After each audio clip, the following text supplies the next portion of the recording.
Chapter 27। Isha Aryaman से gun लेने की कोशिश कर रही थी जिसके लिए वह उछल उछल के उसके हाथ तक पहुंचने की कोशिश कर रही थी। वही आर्यमन ने उससे बचने के लिए अपने हाथ को जितना ऊपर वह कर सकता था उतना ऊपर करके रखा हुआ था। ईशा आर्यमन के बिल्कुल पास में बिल्कुल करीब में उछल रही थी, जिससे उसकी मदहोश कर देने वाली खुशबू आर्यमन के सांसों में समा रहे थे। वही उसके गर्म सांस आर्यमन की ठंडे शरीर को गर्मी का एहसास करा रही थी। वह ईशा में खो ही रहा था कि ईशा के उसके पास उछलने के चक्कर में उसकी टॉवल जो उसने कमर में लपेट के रखी थी वह नीचे जाकर गिर गई। आर्यमन को जब एहसास हुआ कि हुआ क्या तो उसकी आंखें बड़ी बड़ी हो गई। उसने तुरंत ही गन को दूर फेंक ईशा को गोल घुमाकर उसे अपने सीने से सटा लिया और उसकी आंखों पर अपना हाथ रख लिया। इतनी ज्यादा एम्बररासिंग सिचुएशन में वह पहली बार फंसा था। वह भी इस लड़की की वजह से। ईशा जिसे खुद भी यह सारी चीज देख ली थी, वह चुपचाप उसके सीने से लगी रही जैसे अपने दिमाग में सब लोड करने की कोशिश कर रही हो। फिर बोली, तुम ऐसे नंगू पंगू होकर यहाँ क्यों घूम रहे हो? तुम्हारे पास कपड़े नहीं हैं? उसके बात को सुनकर आर्यमन ने कस के अपनी आंखें बंद कर ली। क्या इस लड़की ने देख लिया? क्या इस लड़की ने उसे उस तरीके से देख लिया? आर्यमन ने ईशा की तरफ देखकर कहा, तुमने कुछ नहीं देखा? ईशा ने भी उसे चढ़ाते हुए कहा, नहीं, मैंने कुछ नहीं देखा, बल्कि मैंने सब कुछ देख लिया। आर्यमन का मन कर रहा था कि वह उसके मुंह को बंद कर दे, लेकिन गलती उसकी थी, इसलिए उसने ईशा को उसी पोजीशन में कमर से पकड़ा और अपने वार्डरोब के पास लेकर चला गया।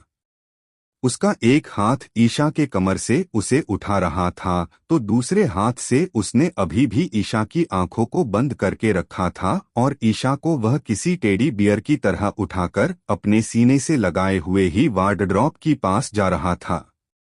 वही ईशा जिसे ऐसा लगा कि उसके पैर हवा में उठ रहे हैं। उसने आर्यमन से कहा, तुम्हें क्या मैं कोई टेडी बेयर दिखाई देता हूँ जो तुम मुझे इस तरीके से उठाकर लेकर जा रहे हो?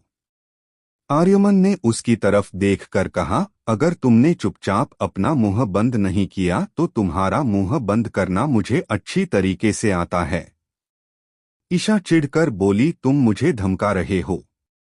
आर्यमन उसे अपनी क्लोजेट के पास ले जाकर अपनी एक टाई निकालकर ईशा की आंखों पर बांध देता है और उसे गोल गोल घुमाकर वहीं पर छोड़ देता है। वहीं उसने अपनी नाइटवेयर का सूट निकाला। वहीं ईशा आंखों पर पट्टी बांधे इधर उधर घूम रही थी। उस बेवकूफ लड़की को नशे में इतना भी समझ नहीं आ रहा था कि वह उस पट्टी को अपनी आंखों से हटा भी सकती है। वहीं आर्यमन नामे सर हिलाकर उसकी इस हरकतों को देख रहा था। उसने तुरंत ही अपने कपड़े बदले और जाकर ईशा की आंखों पर से पट्टी हटा दी। पर एक और सत्यानाश उसका इंतजार कर रहा था। ईशा ने तुरंत ही उल्टी करना शुरू कर दिया। बेचारा आर्यमन जो कि अभी अभी नहाकर आया था, वह बाल बाल बच गया था। वह तुरंत ही साइड हट गया और ईशा ने उसके कमरे को पूरा गंदा कर दिया था। आर्यमन ने अपनी आंखें कसकर बंद कर ली। वह अभी मन में सोच रहा था कि कौन सी घड़ी थी कि वह इस लड़की को अपने साथ लेकर आया था। ईशा के खुद के कपड़े गंदे कर दिए थे। वहीं अयमान उसे देख रहा था। यहाँ दूसरी तरफ अमन, साक्षी और अनामिका ईशा को हर जगह ढूंढ रहे थे। उन्हें ईशा कहीं नहीं मिल रही थी। उन लोगों ने सीसीटीवी के फोटोज निकलवाने की कोशिश की, पर वहां के सारे कैमरा किसी ने तोड़ दिए थे और फुटेज भी डिलीट करवा दी थी। उन लोगों के पास कोई और ऑप्शन नहीं था, इसलिए वह लोग पुलिस स्टेशन चले गए और वहां पर जाकर वह कंप्लेंट लिखने वाले थे। पर पुलिस वालों ने उन्हें यह कहकर मना कर दिया कि जब तक इंसान को गुम हुई 24 घंटे नहीं हो जाते तब तक वह लोग उसकी रिपोर्ट नहीं लिख सकते। वह तीनों क्या ही कर सकते थे? ईशा को ढूंढते ढूंढते अभी रात के 3 बज गए थे। थक हार कर अब चुपचाप से तीनों अमन के घर निकल जाते हैं ताकि आराम कर सके और सुबह से ईशा को ढूंढने का काम फिर से शुरू कर सके। यहाँ पर दूसरी तरफ आलिया और दिशा उन्हें रहने के लिए कहीं पर भी कोई जगह नहीं मिल रही थी। उनके सिचुएशन बहुत खराब हो गई थी। वह लोग देवांश के मैनेजर के यहाँ गए थे, पर उन्होंने उसकी मदद करने से साफ साफ मना कर दिया। उन्होंने कहा जब उनके मालिक देवांश रहा ही नहीं तो वह उसके लिए वफादार क्यों रहे। वैसे भी उसने देवांश को बहुत बार समझाया था कि ईशा के साथ अच्छे से बिहेव करें, पर उन्होंने उसके साथ अच्छा व्यवहार नहीं किया। इसलिए उनके साथ जो हो रहा है वह अच्छा हो रहा है। और रही बात उन दोनों की, तो जब देवांश उनका बॉस ही नहीं रहा तो उनकी मिस्ट्रेस का उसके घर पर क्या ही काम है। वह उनकी कोई भी मदद नहीं कर सकता, और अगर उन्होंने उसकी मदद करने की कोशिश भी की तो उसकी वाइफ उसे धक्के मारकर बेघर कर देगी, और वह अपनी वाइफ के हाथों पीटकर घर से बाहर तो नहीं जाना चाहता था। और दूसरा, जिस कंपनी का वह नमक खा रहा था वह ईशा की कंपनी है, और अपनी मालकिन को धोखा देकर और उसके दुश्मनों का साथ देकर वह गद्दारी क्यों करे। चैप्टर 28। अगले दिन सुबह 8 बजे ईशा अपनी जगह से अंगड़ाई लेते हुए उठी। उसे सर में हल्का दर्द महसूस हो रहा था। वह खुद का सर पकड़कर बोलती है, इतना दर्द क्यों हो रहा है? क्या कल रात को कुछ ज्यादा ही पी ली मैंने? उसे तभी एक डरावनी मर्दाना आवाज सुनाई देता है। हाँ, कुछ ज्यादा ही पी ली थी। उस आवाज को सुनकर ईशा, जो आंखें बंद करके अपनी जगह पर बैठी हुई थी, वह एकदम से अपनी आंखें खोल देती है। जैसे ही वह अपनी आंखें खोलती है उसके सामने एक काफी हैंडसम चेहरा दिखाई देता है, जिस पर एक बड़ा सा डरावना घाव था और उसकी नीली आंखें किसी शिकारी की तरह चमक रही थी, और वह अभी ईशा के ऊपर टिकी हुई थी। ईशा जैसे ही उसे देखती है वह उसके चेहरे में खो जाती है। ईशा अपने मन में खुद से ही बोलती है, वाह, क्या मैं सपने में हूँ? यह इतना हैंडसम लड़का मेरे सपने में कहाँ से आ गया? मैं अपने पिछले जन्म में भी इस लड़के जितना हैंडसम लड़का कहीं पर भी नहीं देखा। ओ माई, यह तो उस बेवकूफ देवांश से भी कई गुना ज्यादा हैंडसम है, और इसके चेहरे पर लगाकट देखकर लग रहा है किसी माफिया का बादशाह है। और क्या ब्यूटीफुल नीली आंखें हैं इसकी। ईशा, ईशा, ये सपना है। जाग जाग, नहीं तो तेरे दिल के अरमान सुबह होते ही आंसू में बह जाएंगे। आर्यमन, जो कि ईशा की तरफ देख रहा था, जो कि उसे घूर घूर कर देखने में लगी हुई थी, वह अपनी जगह से उठता है और ईशा की तरफ बढ़ने लगता है। वहीं ईशा जब उसे खुद की तरफ आते हुए देखती हैं तो उसका चेहरा लाल होने लगता है। वही आर्यमन को ऐसा लग रहा था कि ईशा शायद उससे डरी हुई है, इसलिए उसका चेहरा इतना लाल हो रहा है। वह ईशा के पास आता है और ईशा के सामने एक चुटकी बजाते हुए बोलता है, क्या तुम्हें मुझे देखकर डर लग रहा है? ईशा उसे देखकर बोलती हैं, मैंने तुमको देखकर डर क्यों लगेगा? आर्यमन उसके जवाब से हैरान रह गया। वहीं ईशा जी से अभी भी लग रहा था कि वह कोई सपना देख रही है। वह अपने मन में सोचती है, ईशू बेबी, हर बार के सपने की तरह इस बार भी तेरा ये हैंडसम राजकुमार गायब हो जाए उससे पहले ले ले चुम्मी, कर दी इसकी इज्जत पर हमला, छोड़ना मत।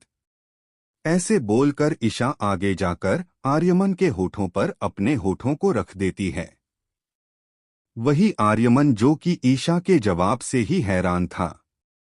ईशा के उसको किस करते हुए देखकर वह अपनी आंखें बड़ी कर ईशा को देखने लगा। वही ईशा तो अपने सपने को दिलो जान से पूरा करने में लगी हुई थी, जैसे कि आर्यमन के होठों को वह पूरा का पूरा खा ही जाएगी। वही आर्यमन, जो कि ईशा के किस करने से हैरान था, वह भी अब ईशा को कमर से पकड़ लेता है और उसके होठों पर किस करने लगता है। वह किस करते करते ईशा के होठों को बाइट कर लेता है। वही ईशा दर्द से कराह उठती है और उसे एहसास होता है कि यह कोई सपना नहीं है। वही आर्यमन को भी एहसास होता है कि उसने अपनी एक्साइटमेंट में क्या किया। वह ईशा से अलग होकर उसके होठों को देखने लगता है। क्या उसने इस लड़की को चोट पहुंचा दी? तभी उसे ईशा के होठों से लगा खून दिखाई देता है और उसे समझा जाता है सचमुच में उसने ईशा को चोट पहुंचा दी। वह ईशा को सॉरी बोलने के लिए अपना मुंह खोलता है। आई एम तभी ईशा चिल्लाते हुए उसे खुद से दूर करते हुए बेड पर खड़े होते हुए बोलती हैं, मतलब यह सपना नहीं था, मतलब यह है सपना नहीं था। ओ माय गॉड, मैं यह हैंडसम इंसान मेरे सपने में नहीं हकीकत में। फिर उसका ध्यान खुद की तरफ जाता है जिसने अभी एक शर्ट पहन कर रखे हुए थे और ऑफ कोर्स वह शर्ट उसकी तो नहीं थी और वह उसे घुटनों तक आ रही थी। ईशा का दिमाग अब कुछ और ही सोचने लगा था। इशू बेबी, यह तूने क्या किया? तूने एक हैंडसम लड़के का फायदा उठा लिया। तू नशे में इतना कैसे बहक सकती है कि तूने एक लड़के की जिंदगी बर्बाद कर दी। आर्यमन हैरानी से उसके हरकतों को देख रहा था। उसे लग रहा था कि अब ईशा भी अपने कपड़े देखकर उसके ऊपर हर लड़की की तरह इज्जत लूटने वाला इल्जाम लगाएगी। पर उसकी उलट ईशा बिस्तर से नीचे उतरकर आर्यमन की तरफ देखकर बोलती, मेरा पर्स कहाँ है? आर्यमन ने उसे टेबल की तरफ इशारा कर दिया जहां पर उसने पर्स रखा था, जो कि ईशा अपने साथ ड्रेस पर कमर पर बांध के रखती थी। उसने तुरंत ही उस पर्स को उठा लिया, साथ में अपने कपड़े भी जो वहीं पर घड़ी करके रखे थे।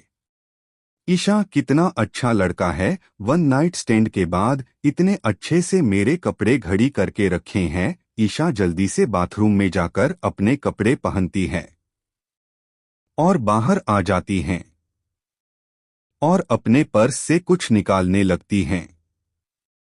आर्यमन की आंखें ठंडी हो गई। क्या यह लड़की अब उस पर इल्जाम लगाकर उसकी पुलिस में कंप्लेंट करने वाली है? लेकिन आगे जो ईशा ने किया उससे तो वह भी हैरान रह गया। ईशा ने आर्यमन की तरफ देखकर थोड़ा सा शर्मिंदा होते हुए कहा, सुनो हैंडसम मैन, आई नो कि मैंने तुम्हारी इज्जत लूट ली। आई एम सॉरी, मुझे ऐसा नहीं करना चाहिए था। और शायद तुम इतनी अच्छे से कपड़े तय करना जानते हो तो शायद तुम कोई गरीब लड़के हो और अभी भी यहाँ हो, मतलब एक बहुत अच्छी लड़के हो। ईशा को समझ नहीं आ रहा था कि वह क्या बोले और वह क्या बोलना चाहती हैं। ईशा आर्यमन की तरह देखकर, तुम समझ रहे हो मैं क्या बोल रही हूँ? आर्यमन ने नामे सर हिला दिया। वह सच में नहीं समझ पा रहा था कि ईशा क्या कह रही हैं और क्या कहना चाहती है।